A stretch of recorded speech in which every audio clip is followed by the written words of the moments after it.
Plus, when I first moved to Magnolia Ridge, I thought it was the perfect place to run my small in-home daycare. The brochure promised wide sidewalks, tree-lined avenues, and a robust homeowners association to keep everything tidy. The houses all had matching mailboxes, each lawn meticulously trimmed. It seemed like a haven of order and calm. After years of bouncing between cramped apartments and makeshift childcare setups, I was eager for stability, a friendly, wholesome environment for both me and the children I cared for. The very morning I moved in, as the truck rumbled away, I noticed a tall, blonde-haired woman stepping onto my driveway. She wore a neatly pressed pastel blouse, her short hair styled in a crisp bob. Under one arm, she clutched a thick binder emblazoned with Magnolia Ridge HOA. Introducing herself with a rigid smile, she said, "Hello, I'm Karen Duval, president of our HOA. I hope you've familiarized yourself with our regulations." Her tone was cordial, but there was a certain stiffness in her words, as though everything had to be precise and controlled. I assured her I'd read the welcome packet, especially the rules about exterior paint colors and trash bin schedules. Karen smiled thinly. "We pride ourselves on maintaining high standards. As long as you follow each bylaw, you'll find Magnolia Ridge an excellent community." I thanked her politely, stifling a flicker of apprehension. Something about her manner hinted at an inclination to micromanage, but I assumed it was just typical HOA vigilance. Little did I know how far she'd go to exert her power over my modest daycare, or that she'd eventually call 911 on my business, believing it to be illegal. For now, I simply busied myself arranging my new home to accommodate the children I'd be watching. In the back, I set up a small playroom with bright rugs and shelves of toys, planning to host a handful of kids whose parents relied on me for safe, nurturing childcare. The path ahead seemed promising. Yet, if I'd glimpsed the obstacles Karen would soon throw in my path, I might have thought twice about moving here at all. Within a few weeks, I started running my daycare as usual. I'd been licensed by the state for years, having completed the required training, inspections, and background checks. My official permit, framed, hung on the wall beside the front door. The parents of the 5 children in my care valued the intimate setting, preferring it to a large commercial daycare. The kids enjoyed playing in the fenced backyard, and I kept a tidy routine: morning snacks, circle time, crafts, story hour. Magnolia Ridge was peaceful. The children's laughter mingled with birdsong in the mornings. I kept them indoors during midday to avoid disturbing neighbors with excessive noise. We ventured outside only for short, supervised play sessions. From my perspective, we caused no disruption, just a bit of cheerful kid chatter and occasional squeals of delight. My immediate neighbors seemed friendly, even pleased that the children brought life to the street. But I soon noticed Karen's black SUV rolling slowly past my house each day, around 10 a.m. or so, her watchful eyes scanning the yard. Sometimes she paused, scribbling in a small notepad. At first, I figured she was just patrolling for typical HOA issues. Then, she approached me in the front yard one afternoon, while I guided 2 toddlers back inside. "You're running some sort of childcare here, aren't you?" she asked, voice clipped. "We don't allow unapproved commercial enterprises in Magnolia Ridge." I calmly explained that I had a proper state license, that the Board of Zoning permitted home-based daycares in residential zones up to a certain number of children, and that the HOA's own covenants didn't specifically forbid licensed childcare. Her expression tightened. She demanded to see my license. I politely declined, saying it was a private document, but that I had no problem showing it at a formal board meeting if requested. She left with a curt nod. My stomach churned. I sensed trouble brewing. If Karen was fishing for a reason to oppose my daycare, she might twist the rules to sabotage me. Still, hoped reason would prevail. My small group of kids was hardly an imposition. The parents, who arrived in the mornings and picked up by late afternoon, parked politely, never blocking driveways. I kept everything tidy and safe. Why would Karen object? Yet, from the tension in her eyes, I knew she disliked anything that challenged her notion of a pristine neighborhood. People told me that once Karen fixated on an issue, she was relentless. Perhaps, in her eyes, kids playing in my yard tarnished the tranquil uniformity she valued. Sure enough, over the next few weeks, Karen's scrutiny intensified. One morning, she confronted a parent dropping off a toddler, scolding them for illegally parking on the street. The parent insisted they parked briefly just to escort the child in. Another day, she appeared at my door, pointing at a stroller left momentarily on my porch. She claimed it violated the no unsightly items on front property rule. I politely reminded her I was well within the HOA's guidelines to have children's equipment if kept tidy. Exasperated parents began reporting that Karen glared at them each time they visited, sometimes stepping onto the sidewalk to snap photos with her phone. The children's father, Mr. Davis, once found a note on his windshield reading, "Commercial drop-offs are not allowed. Cease immediately or face fines." He was livid, as he lived 2 streets away and was an HOA member himself. Some neighbors told me that Karen was complaining about child noise pollution, although we limited outdoor play to short intervals. In a neighborhood meeting, Ms. Jenkins, an HOA board member, quietly confided that Karen was pushing for a new bylaw banning daycare operations. Ms. Jenkins opposed it, reminding Karen that the city permitted home-based childcare. But Karen insisted that Magnolia Ridge needed stricter community rules. She cited potential traffic hazards and noise complaints. Ms. Jenkins said the board was split. Some members saw no real problem, others deferred to Karen's strong opinions. The official vote was upcoming. Anxiety gnawed at me. My livelihood and the trust I'd built with families hinged on staving off Karen's push. However, Ms. Jenkins encouraged me to attend the board meeting, bring parents to show support, and clarify my license. Perhaps logic and empathy would outweigh Karen's alarmist claims. I resolved to gather my documents and speak calmly, hoping the board wouldn't let one woman's negativity overshadow the facts. Yet I had no clue how far Karen would escalate her campaign, or that she'd eventually dial 911, claiming I ran an illegal daycare. The following month, the HOA board convened in the community center. Under fluorescent lights, at a long table, the 5 board members sat, Karen at the center, Ms. Jenkins to her right, Mr. Brown, Ms. Yates, and Ms. Carter. About 30 residents attended, including me and 3 parents from my daycare. The atmosphere crackled with tension. After addressing routine items, landscaping budgets, pool repairs, yard maintenance fines, Karen introduced new business, proposed bylaw amendment on prohibited commercial activities. She launched into a speech about how Magnolia Ridge must remain a purely residential zone, free from unauthorized businesses that cause noise and extra traffic. She specifically cited child care centers run from a house as prime examples, claiming they degrade the neighborhood's peacefulness and property values. The parents and I exchanged worried glances. Then Ms. Jenkins asked if there were actual complaints from the immediate neighbors. Karen repeated vague references to multiple concerns, but provided no official complaint forms, only anecdotal remarks. Mr. Brown inquired about the city's stance. Ms. Jenkins pointed out local statutes that allowed licensed home daycares up to a certain number of children in single-family neighborhoods. Ms. Carter asked whether we had real evidence of noise problems or traffic jams. Karen dodged specifics, focusing on the unpleasant sight of multiple drop-offs each day. I stood up, introduced myself as a state license provider. I explained my compliance with city regulations, limiting child capacity, safe conditions, minimal daily drop-offs. I offered to show the board my official daycare license. The parents spoke, praising how convenient and high-quality my care was. They insisted no neighbor had personally complained about noise, that the kids were well-behaved. One father said, "Karen's the only one who seems bothered." Applause rippled from a few attendees. The board debated. Karen pressed for a ban, Ms. Jenkins opposed, the other 3 members seemed split. Finally, Ms.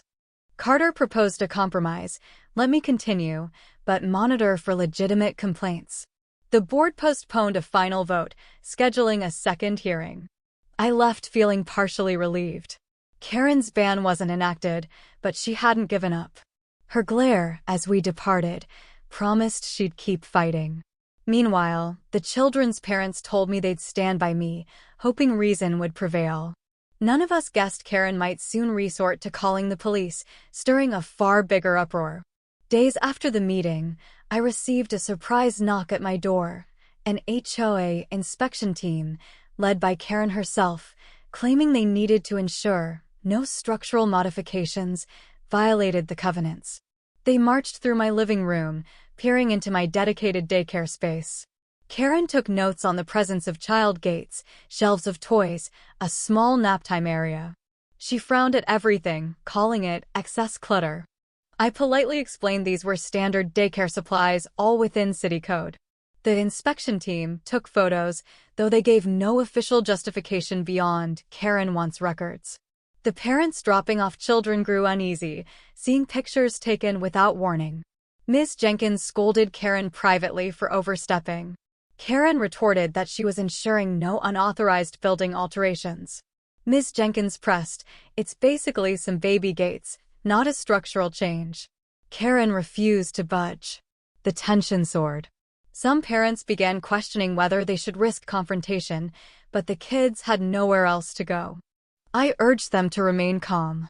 At around the same time, Ms. Yates, a quieter board member, told me that Karen was contacting city zoning, trying to find a technicality to shut me down. Ms. Yates said the city responded that my license was valid and the zone was permissible for home daycare. Karen's attempts thus far failed. That likely frustrated her further. Ms. Jenkins advised me to keep every compliance document handy, as it seemed Karen was seeking any slip to brand me illegal. Things came to a head one mild Wednesday morning when Karen, exasperated at the sight of multiple children entering my home, decided to take a radical step. Without warning, she dialed 911, claiming there was an unlicensed daycare, endangering children. The ramifications would be enormous, overshadowing mere HOA disputes. I recall that morning vividly. 5 children, ages ranging from 2 to 4, arrived at staggered times. By 9:30 a.m., they were coloring quietly at the dining table while I prepared a snack. A typical day, peaceful, with the children chatting softly. Then, around 9:45, red and blue lights flickered outside my front window. My heart lurched as I spotted 2 police cruisers pulling up. My first thought was an emergency in the neighborhood, but officers approached my door. Confused, I opened it. An officer said, "Ma'am, we received a call about a potentially illegal childcare operation here. May we come in?" My face went pale. The children looked on, alarmed. The officer seemed polite but firm. His partner stood behind him, scanning the interior. I allowed them inside, explaining I was fully licensed. They asked if any child was in danger. I insisted all were safe. One toddler clung to my leg, sensing tension. The lead officer asked for my license. My hands trembled, but I fetched the framed certificate from the wall. He examined it carefully. The second officer contacted dispatch, reading off the license number. Meanwhile, the first officer checked the environment, seeing kids calmly coloring. No sign of neglect or hazard. I also showed him the city permit for home-based childcare. The officer nodded. "It looks valid, ma'am." "I see no issue here." Outside, Karen hovered near the sidewalk, arms folded. A few neighbors watched, curious. The officers stepped out to speak with her. Through the window, I glimpsed Karen gesturing emphatically, presumably claiming some wrongdoing. The officers shook their heads. 5 minutes later, they returned, telling me that the caller alleged this was an unlicensed daycare. However, the license was indeed legitimate, so no further action was necessary. They apologized for disturbing me, then left. Relief flooded me, but also anger at Karen for calling 911. She'd sowed fear among the children, not to mention me. News spread quickly that the police confirmed my daycare's legality. Karen had gone too far, calling 911 for no reason. The parents were livid. Ms. Jenkins told me the board was outraged to learn the president dialed emergency services without consulting them. The fiasco had shaken the entire block. Karen likely expected the police to shut me down on the spot. Instead, they validated my license, leaving her humiliated. That day, I realized Karen's vendetta was unstoppable, but ironically, she'd just handed me the biggest proof I needed that my daycare was fully above board. In the wake of the 911 call, the community's reaction was swift. Many neighbors expressed shock that Karen used emergency resources for a trivial matter. The local parents who relied on my daycare were furious that their children had been frightened by uniformed officers. Ms. Jenkins and Mr. Brown from the board told me they planned an emergency meeting to address Karen's reckless behavior. Even Ms. Yates, who often stayed neutral, called Karen's actions unacceptable. Karen tried to justify her call by emailing the entire HOA membership, claiming she acted in good faith to ensure no children were endangered. She repeated claims about my daycare being unregistered, ignoring that the police verified it was legal. She insisted she had reports of chaos and potential safety hazards. But no neighbor confirmed such reports. It was purely Karen's fabrication. Her email drew scorn, with many replying they saw no evidence of chaos, only a handful of kids quietly coming and going. Meanwhile, a local newspaper got wind of the story from a parent who was outraged. A small article appeared. HOA president calls 911 on licensed daycare. Police verify it's legal. The piece painted Karen as overly zealous. The story circulated on social media among local communities. People ridiculed her for meddling in a legitimate business that served families. Ms. Jenkins told me Karen felt embarrassed but refused to back down publicly. Some neighbors who'd once admired Karen's strict enforcement began rethinking their stance. They recognized she'd wasted police time, risking traumatizing children, all because she disliked an in-home daycare. The board scheduled an emergency session for the following Tuesday to discuss potential disciplinary measures regarding misuse of HOA authority. I sensed a final reckoning was near. Meanwhile, I carried on with my daily routine, relieved that the biggest threat, police closure, was over, ironically thanks to Karen's own misguided call. The next Tuesday evening, the HOA board convened in the community center, the room filled with concerned residents. The mood was electric. At the front table sat Karen, looking tense, with Ms. Jenkins, Mr. Brown, Ms. Yates, and Ms. Carter. Among the audience, about 40 neighbors, including the parents whose children I cared for, Commander Friedman from the local VFW, he was a friend of one father, and a local city council aide attended out of curiosity. Ms. Jenkins opened the discussion. We're here to address the 911 call placed by our president, Karen Duvall, concerning an alleged unlicensed daycare. The police confirmed it was fully licensed. We must determine if this was an abuse of HOA authority. A hush fell. Karen read a prepared statement, claiming she acted out of genuine concern for child safety and that multiple neighbors complained about the daycare's validity. Ms. Jenkins asked for specifics. Who complained? Karen offered no names. Ms. Yates pressed if Karen had verified the licensing documents.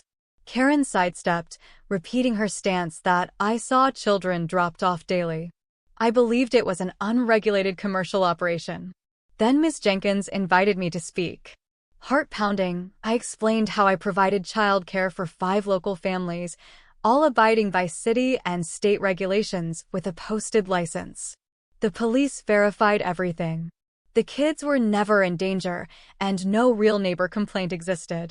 The father of one toddler described how alarmed his son was when the police showed up, praising me as a safe caregiver. The crowd murmured sympathy. Mr. Brown asked if Karen had consulted the board before calling 911. She admitted she did not. The tension spiked. Ms. Jenkins read from the HOA's Code of Conduct. An HOA official must gather factual evidence or consult the board prior to drastic action. The city council aide chimed in, noting that calling 911 for a non-emergency can be considered a misuse of resources. The mood turned strongly against Karen, who looked cornered. Finally, Ms. Jenkins called for a board vote on whether to censure Karen for overstepping her authority and to reaffirm that my daycare was allowed. The motion passed 4-1, with Karen alone dissenting. Applause echoed. Ms. Jenkins said the board might consider further steps if Karen kept interfering. Karen's face hardened. She left in a huff, ignoring calls from the parents. We thought the matter might end there, with Karen publicly shamed. But the membership was far from satisfied, whispering about a recall. For them, Karen's sabotage had gone too far. In the days after the emergency meeting, the censure against Karen was widely discussed. Many residents felt it was insufficient. They believed she had deliberately weaponized the police to intimidate a legal daycare, scaring children and parents. Anger brewed. People pointed out she'd tried to pass bylaw amendments behind the board's back, and now she'd made a false 911 call. This overshadowed any positive work she might have done for the neighborhood. A group of outraged parents spearheaded a petition to remove Karen from her presidency. They needed a majority of homeowners to sign, per the HOA bylaws. Ms. Jenkins, though not officially part of the petition, told me privately that a recall might succeed, given how many felt betrayed by Karen's extreme actions. Ms. Jenkins said that if the petition had enough signatures, a special membership meeting would be called for a recall vote. Meanwhile, I continued my daycare routine, grateful that the immediate threat of closure was gone. The kids settled back into normalcy, though some parents gave me anxious glances each morning, still traumatized by the idea the HOA might shut us down. Ms. Jenkins assured them no changes were forthcoming. The board majority supported me. Karen was effectively outnumbered. But the membership petition gained momentum. Residents from across Magnolia Ridge, who disliked Karen's autocratic style on other issues, saw this as a chance to dethrone her. Karen, sensing the rising tide, posted on the HOA forum, trying to defend herself. She wrote, "I only sought to protect the community from unregulated business." The police verified it was licensed, so no harm was done. Many neighbors replied angrily, "You called 911 on a legal daycare. That's not harmless." The online debate raged, but signatures for her recall soared. Ms. Jenkins anticipated a special meeting within 2 weeks if the petition reached its threshold. Karen's hold on power looked shaky indeed. Sure enough, the petition quickly exceeded the required number of signatures. Ms. Jenkins scheduled a special membership meeting in the community center for a Thursday evening. The single agenda item, vote on the recall of HOA President Karen Duvall. Karen reportedly tried to discourage attendance, but the turnout was massive, over 100 residents, including every parent from my daycare, plus some local allies who despised Karen's micromanagement. The atmosphere was electric. The board, except Karen, sat at a table facing the audience. Karen took her seat in the center, face grim. Ms. Jenkins introduced the session, explaining that the recall was triggered by misuse of HOA authority, culminating in an unwarranted 911 call against a legitimate daycare provider. She opened the floor to statements. Karen was allowed to speak first. She repeated her line about protecting the neighborhood.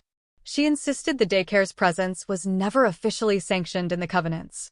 She apologized if the 911 call caused alarm, but maintained it was necessary to confirm child safety. Her voice shook with frustration, scanning the room for supporters.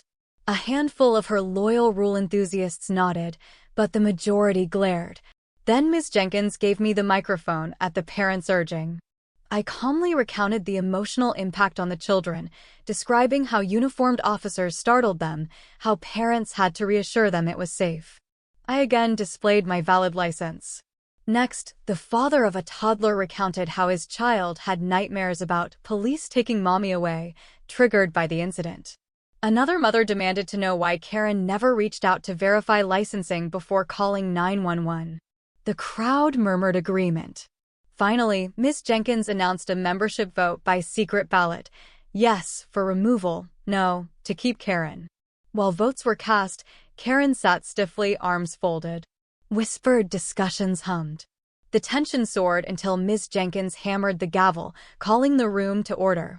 After counting, Ms. Jenkins revealed the result. We have 152 yes votes for removal, 33 no votes. The recall passes by a significant margin. Applause thundered, with many cheering or sighing relief. Karen's face blanched. She tried to protest, but Ms. Jenkins read the bylaws. Effectively, Karen was removed from the presidency, effective immediately. The recall meant that Karen was stripped of her title and authority. Ms. Jenkins, as vice president, became interim HOA president until the next election. The membership had spoken decisively, rejecting Karen's approach. The families in the daycare group felt a huge wave of relief. The primary threat was vanquished. My neighbors congratulated me for standing firm. Ms. Jenkins apologized on behalf of the association, praising the community for rallying behind my licensed daycare and the children's well-being. Karen's final punishment was multifaceted. Loss of her HOA presidency, she no longer wielded any power over the neighborhood. Public humiliation, the entire community recognized she had misused 911, ignoring the real facts, thereby traumatizing kids. Ostracism, former supporters distanced themselves. Many neighbors refused to speak to her, viewing her as irresponsible and overreaching. Some demanded she publicly apologize for the 911 fiasco, but she only posted a terse message: "I regret any distress caused by misunderstanding. I maintain I acted in good faith." Few accepted that half-hearted statement. Meanwhile, Ms. Jenkins introduced new guidelines clarifying that legitimate home-based businesses, especially state-licensed ones, are permitted. This measure prevented future abuses by any official like Karen.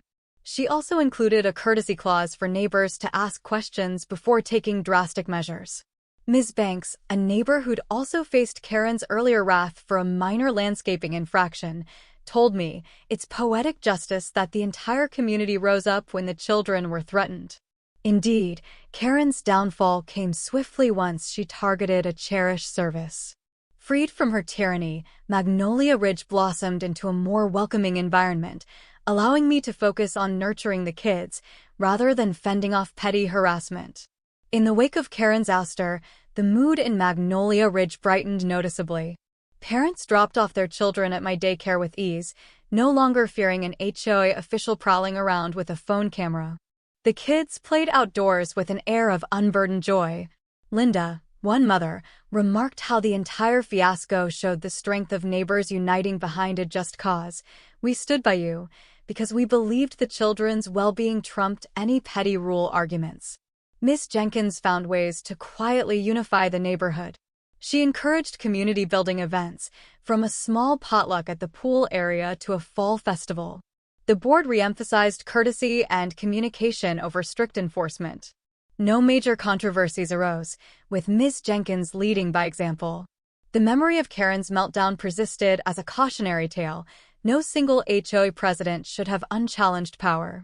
As for Karen, she vanished from public roles. Rumor had it she considered selling her home, though no sign went up. Some glimpsed her pulling out of her driveway, ignoring waves from passers-by.